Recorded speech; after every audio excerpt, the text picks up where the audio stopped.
Hello students, मेरा नाम सौरभ दुबे है। हम सौरभ सर क्लासेस से हैं और आज हमारा टॉपिक है पॉलिनोमियल्स। तो पॉलिनोमियल्स में बच्चों आज हम पढ़ेंगे first topic what is polynomial, second topic types of the polynomial, third topic degree of the polynomial and the last one zero of the polynomial. Polynomial होता क्या है? Polynomial, what is polynomial? Polynomial is a combination of a number and a variable with power. मतलब कि एक ये number और एक variable के साथ जब पावर लगता है या नहीं भी लगता है पावर, उसका एक कॉम्बिनेशन है। जैसे कि 2x, 4x plus 6, 3x square या 3x square plus 6, 3x square plus 2 भी हो सकता है। इसके अलावा भी बहुत सारे कॉम्बिनेशन बन सकते हैं, जैसा कि हम नेक्स्ट टॉपिक में पढ़ेंगे। पॉलिनोमियल में मेनली 3 टाइप होते हैं, monomial, binomial and the trinomial. Monomial में हमेशा सिंगल टर्म रहता है, 2x, 7x square, 5x square y, 3x square y square z। ये तीनों एक सिंगल टर्म है, इसलिए इसको हम लोग क्या बोलते हैं? मोनोमियल बोलते हैं। सेकेंड टाइप आता है बाइनोमियल। बाइनोमियल में हमेशा 2 टर्म रहते हैं, जैसे कि 2v plus 1, 3x plus 8, 7x square plus 2, 3x square plus 7y cube. अब आते हैं हम लोग ट्राइनोमियल। ट्राइनोमियल से आप समझते होंगे, ट्राई मतलब तीन पॉलिनोमियल, 3 टर्म से मिलके जब एक पॉलिनोमियल बनता है तो उसको हम लोग ट्राइनोमियल बोलते हैं। 2x plus 3x square plus 4y, 3x plus 2y plus 3z, ये सारे इसके एग्जाम्पल्स हैं। ये कुछ एग्जाम्पल्स ट्राइनोमियल के, ये बाइनोमियल के, सेम ये मोनोमियल के। तो नेक्स्ट टॉपिक में हम लोग आते हैं degree of the polynomial. Degree of polynomial mainly 4 type का होता है, the constant polynomial, the linear polynomial, the quadratic polynomial and the cubic polynomial. इसके बाद भी होता है बट वो उतना इम्पोर्टेंट नहीं रखता उसके नाम, जैसे डिग्री 5, डिग्री 6 भी बोल सकते हैं, उसका नाम देने की ज़रूरत नहीं पड़ती है। जैसे कि हम लोग आते हैं कांस्टेंट पॉलिनोमियल में। कांस्टेंट पॉलिनोमियल्स में इसको कांस्टेंट्स इसलिए बोला जाता है क्योंकि इसमें कोई भी वेरिएबल नहीं रहता, या हम ऐसा भी बोल सकते हैं कि इसकी जो वेरिएबल की पावर होती है वो क्या होती है? 0 होती है। अगर मैं यहाँ पे x 0 दे दूँ तो होगा क्या? x की वैल्यू कितनी हो जाएगी? 1 हो जाएगी और एट लास्ट हम लोग को आंसर क्या मिलेगा? 6 ही मिलेगा। 8 की बात करते हैं, 8 की पावर 0 लगा देता हूँ तो a का पावर 0 क्या होगा? 1 हो जाएगा। तो 8 इंटू 1 एट लास्ट आंसर क्या आया? 8 आया। तो कांस्टेंट पॉलिनोमियल में हमेशा कोई भी वेरिएबल नहीं रहेगा, चाहे वो a हो, b हो, c हो, x, y, z हो। फिर आते हैं हम लोग लीनियर पॉलिनोमियल। लीनियर पॉलिनोमियल का नाम लीनियर पॉलिनोमियल इसलिए है क्योंकि इसकी पावर ही 1 है। इसमें अगर हम लोग इसको ऐसा लिखे x to the power 1, y to the power 1, b to the power 1, c to the power 1, v to the power 1, तो अगर x को मैं नॉर्मल भी लिखता हूँ तो इसका मतलब क्या है कि इसका पावर क्या हो जाएगा? 1। मतलब इसका जो बिगेस्ट वैल्यू रहेगी, जो बिगेस्ट पावर रहेगी, चाहे वो x हो, चाहे a हो, चाहे b हो, चाहे c हो, उसकी जो सबसे बड़ी पावर रहेगी वो क्या रहेगी? 1 रहेगी। नेक्स्ट आते हैं हम लोग क्वाड्रेटिक पॉलिनोमियल में। क्वाड्रेटिक पॉलिनोमियल में क्या रहेगा? जो सबसे बड़ा पावर रहेगा वो क्या रहेगा? 2 रहेगा। जैसे 8x स्क्वायर, 7x स्क्वायर, जो भी सबसे बड़ी पावर देख रहे हैं वो क्या रहनी चाहिए? 2। तब उसको हम लोग क्या बोलेंगे? क्वाड्रेटिक पॉलिनोमियल में क्वाड्रेटिक पॉलिनोमियल बोलेंगे। 7 की पावर 2, सबसे बड़ा जो पावर रहेगा वो 2 रहेगा, तभी हम लोग इसको क्वाड्रेटिक पॉलिनोमियल बोलेंगे। अगर केस ऐसा भी है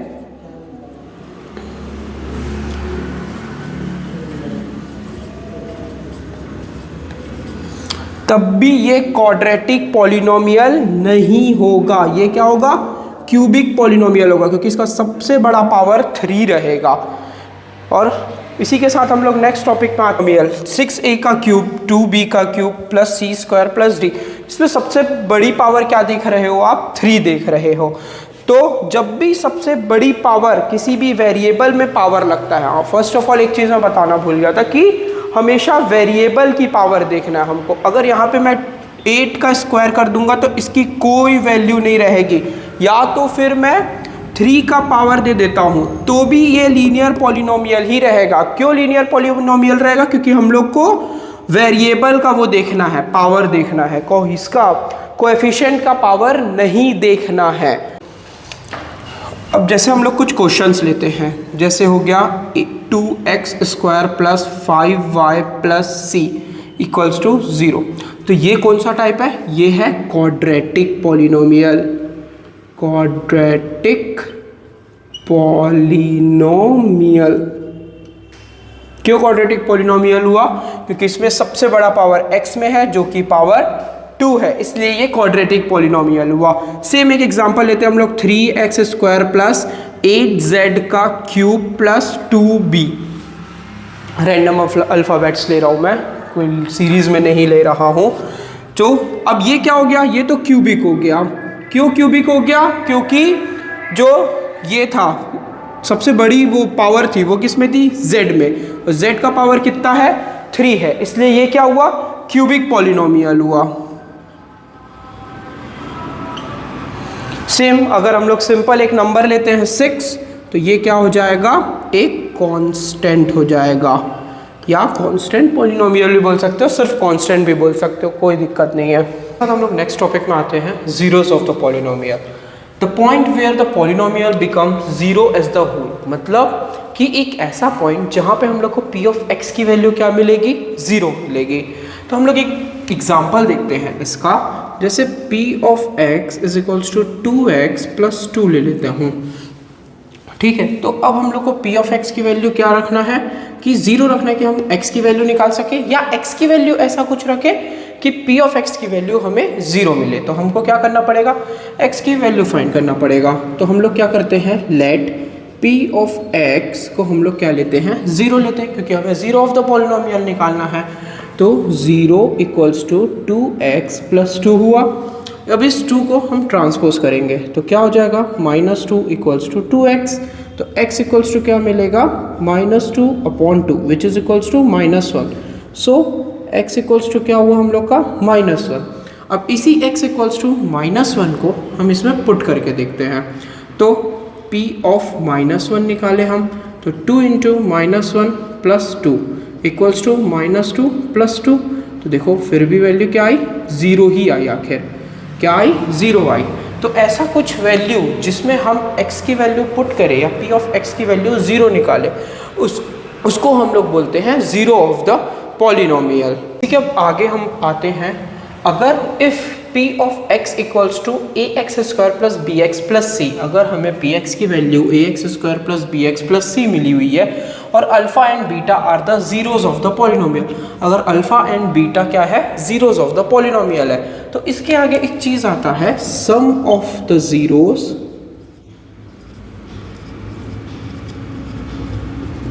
and product of the zeros.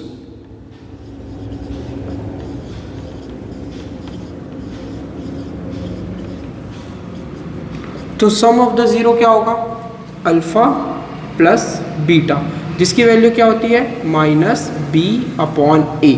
और वहीं प्रोडक्ट ऑफ द ज़ीरो होता है अल्फ़ा इंटू बीटा, जिसकी वैल्यू होती है c/a।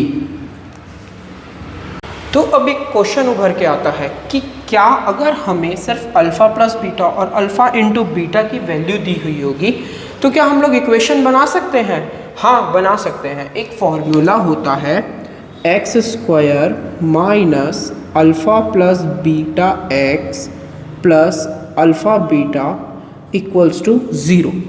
देख रहे हो, ये क्वाड्रेटिक इक्वेशन के फॉर्म में दिख रहा है। ये बहुत इंपॉर्टेंट है, इससे क्वेश्चन आते ही आते हैं क्लास 10th बोर्ड में, चाहे 9th के पॉलिनोमियल में बोलो। 9th के पॉलिनोमियल में शायद ही आएंगे, बट 10th के बोर्ड में ये पक्का है कि आएगा ही आएगा एक क्वेश्चन। इसी के साथ हम एक क्वेश्चन देखते हैं कि if sum of zeros and product of zeros of a polynomial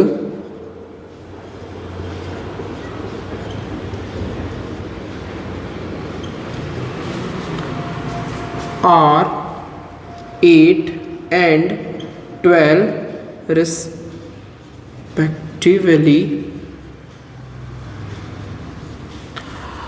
कि एक सम ऑफ द ज़ीरो और the product of the zero 8 और 12 रिस्पेक्टिवली है, मतलब सम ऑफ द ज़ीरो 8 है और प्रोडक्ट ऑफ द ज़ीरो 12 है, then find zeros of the polynomial.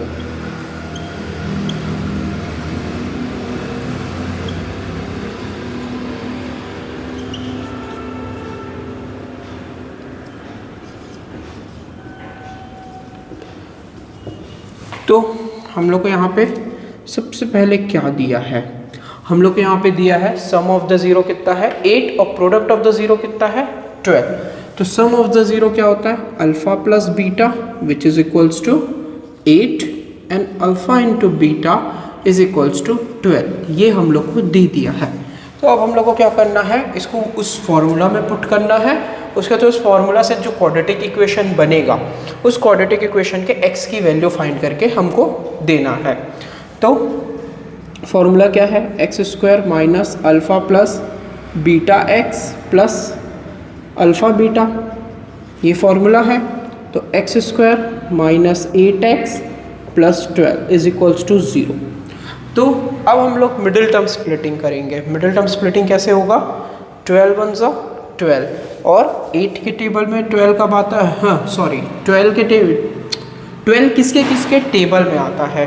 तो 12 किसके किसके टेबल में आता है कि उसका जो सम करेंगे हम लोग कितना है 8 है।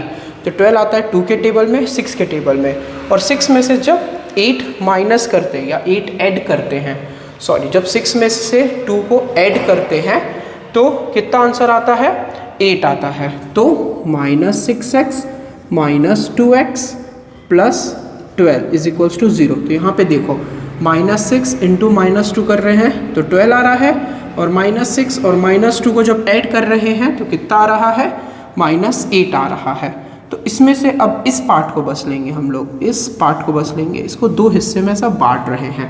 तो सबसे पहले फर्स्ट पार्ट लेंगे। फर्स्ट पार्ट में क्या क्या कॉमन निकल रहा है, क्या क्या कॉमन निकल रहा है, सिर्फ x कॉमन निकल रहा है। तो क्या बच रहा है x माइनस 6, और यहाँ पे क्या कॉमन निकल रहा है 2 कॉमन निकल रहा है, सॉरी माइनस 2 कॉमन निकालेंगे क्योंकि ब्रैकेट के अंदर की चीज़ें हमको क्या रखना पड़ेगा सेम रखना पड़ेगा। तो क्या हो जाएगा x minus 6 is equals to 0। तो एक मिलेगा हम लोग को x माइनस 2, एक मिलेगा हम लोग को x minus 6 is equals to 0। तो एक हमको मिला x माइनस 2 इक्वल्स टू 0 और x minus 6 is equals to 0। तो x equals to 2 and x equals to 6। तो जीरोस ऑफ द पॉलिनोमियल क्या हुए 2 and 6।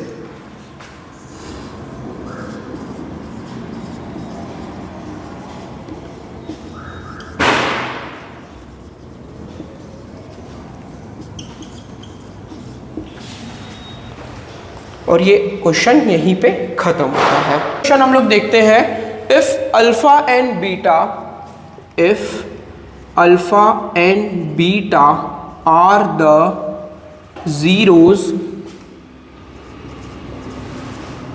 of polynomial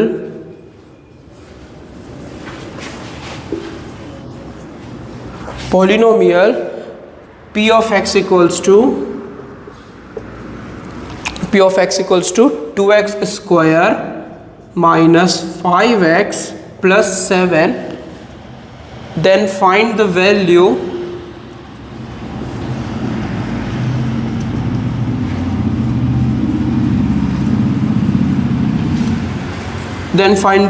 of alpha to the power minus 1 plus beta to the power minus 1।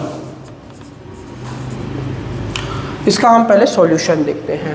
हम इसमें करेंगे क्या, first of all alpha two the power minus 1 and beta two the power minus 1, मतलब alpha two the power minus 1 plus beta two the power minus 1 का हमको value निकालना है। तो फर्स्ट ऑफ ऑल हम लोग क्या करेंगे, इसी को पहले सॉल्व करते हैं। इसको अगर हम लोग सॉल्व करते हैं alpha two the power minus 1 plus beta two the power minus 1 को हम लोग 1 upon alpha plus 1 upon beta लिख सकते हैं। क्यों लिख सकते हैं, एक्सपोनेंट्स के उसमें जाओ। एक्सपोनेंट में क्या होता है, एक फॉर्मूला लगता है एक्सपोनेंट में, a to the power minus 1 equals to 1 upon a हो जाता है। ये एक्सपोनेंट्स का एक रूल है, 7 एक्सपोनेंट्स के रूल में से एक ये रूल है। तो अगर हम लोग इसको सॉल्व करते हैं तो क्या हम लोग इसको ऐसा लिख सकते हैं, alpha plus beta upon alpha beta. मैंने क्या किया, नीचे एलसीएम ले लिया तो दोनों मल्टीप्लाई हो जाएंगे और अल्फा यहाँ जाके प्लस हो जाएगा, बीटा यहाँ जाके प्लस हो जाएगा, और जिसको कि मैंने रीअरेंज कर दिया। तो रीअरेंज करने के बाद मेरे को क्या मिला, alpha plus beta upon alpha beta. अब यहाँ पे तो आप लोग को समझ आ ही गया होगा कि हम लोग को sum of the zero and the product of the zero निकालना है। तो सम ऑफ जीरो क्या होगा, अल्फा प्लस बीटा,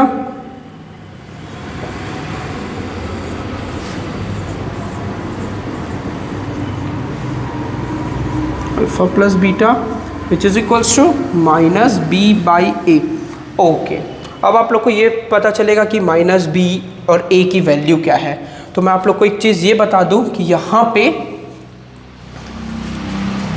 पे a इक्वल्स टू है अपना 2, b इक्वल्स टू है -5 एंड c इक्वल्स टू है 7।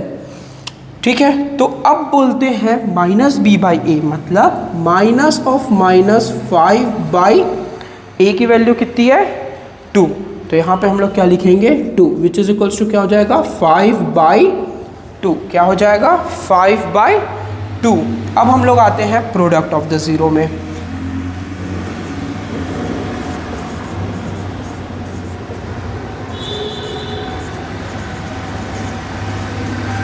प्रोडक्ट ऑफ जीरो क्या होता है, alpha into beta which is equals to c by a. तो यहाँ पे हमारी c की वैल्यू कितनी है 7 और e की वैल्यू कितनी है 2। तो इसका वैल्यू कितना आएगा 7/2। अब इस वैल्यू को हम लोग पुट करेंगे यहाँ पे। तो हम लोग क्या करेंगे,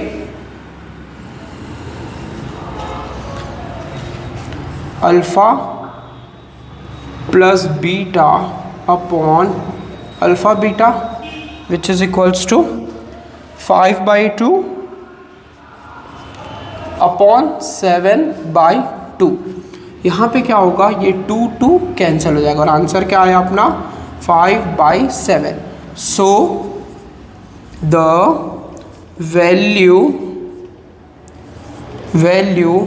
of alpha -1 plus beta -1 is equals to कितना हुआ 5/7। और ये क्वेश्चन यहीं पे सॉल्व होता है। क्वेश्चन दिखते हैं, if p of x equal to x square plus 5x plus 2 then find p of 3 plus p of 2 plus p of 0। सबसे पहले हम लोग इस क्वेश्चन को समझते हैं क्या बोल रहा है। इसमें हम लोग को एक क्वाड्रेटिक पॉलिनोमियल दिया है और उसमें बोला है कि अगर p of 3 मतलब x की जगह हम लोग 3 की वैल्यू पुट करेंगे, 3 पुट करेंगे और उसका जो आंसर आएगा उसको ऐड करेंगे 2 जब पुट करेंगे उसका जो आंसर आएगा उसके साथ, और जब 0 पुट करेंगे उसका जो आंसर आएगा उसके साथ। तो उन तीनों को हम लोग ऐड करेंगे और जो आंसर आएगा वो हमारा मेन आंसर रहेगा। तो सबसे पहले सॉल्यूशन में हम लोग लिखेंगे p of x equals to x square plus 5x plus 2। उसमें हम लोग सबसे पहले निकालेंगे p ऑफ 3 की वैल्यू। तो क्या होगा 3 का स्क्वायर प्लस 5 इंटू 3 प्लस 2। देखो यहाँ पे हमने क्या किया है, जैसे मैंने बोला था कि p ऑफ 3 मतलब जहाँ जहाँ x है वहाँ वहाँ हम क्या करेंगे 3 पुट करेंगे। तो 3 का स्क्वायर कितना होता है 9, 5 3 15 प्लस 2। तो 9 क्या 10 11 प्लस 15 कितना हुआ 26। अब आते हैं हम लोग p ऑफ 2 में। p ऑफ 2 मतलब कि p की जो x की वैल्यू है उसकी जगह हम लोग क्या रखेंगे, x की जगह क्या रखेंगे 2 पुट करेंगे। X square plus 5 into 2 plus 2। तो 2 का स्क्वायर कितना हुआ 4 प्लस 5 2 10 प्लस 2 16 आएगा इसका आंसर। नेक्स्ट में आते हैं हम लोग p ऑफ 0। p ऑफ 0 मतलब x की वैल्यू क्या करेंगे, x की जगह की हम लोग क्या पुट करेंगे 0 पुट करेंगे। तो इसका आंसर आएगा 2, क्योंकि 5 इंटू 0 0 हो गया, 0 का स्क्वायर 0 होता है। तो इसका आंसर हम लोग को 2 मिला। अब at last p of 3 plus p of 2 plus p of 0 means 26 plus 16 plus 2 44। कितना आंसर आया इसका 44। इसी के साथ हमारा फर्स्ट क्वेश्चन कंप्लीट होता है। इसी के साथ इस वीडियो को आज हम एंड करते हैं।